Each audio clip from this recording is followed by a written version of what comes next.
Frustration of non-San Juaneños during Wata Wata Festival. First, let's talk about the Wata Wata Festival.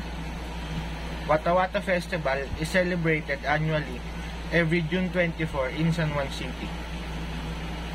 It commemorates the baptism of Saint John the Baptist to Jesus Christ. It is celebrated by spraying, splashing, or dousing of water to other people.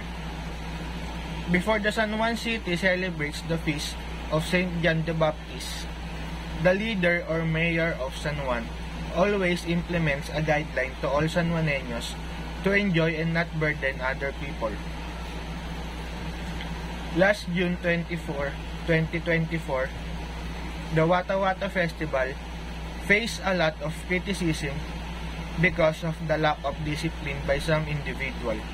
For example, the one who got a lot of attention on social media is the so-called Boy Dila, wherein he sprays water by using a water gun in the face of one motorcycle riders who just want to pass by San Juan City. However, this is not the only case where the non-San Juaneños get victimized by the Wata Wata Festival.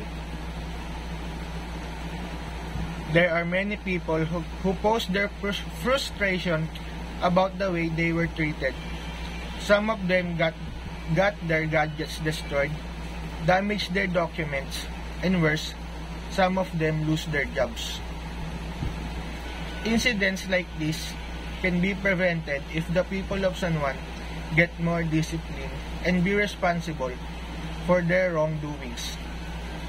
They must always think before they do something, because not all are willing to celebrate Wata Wata Festival.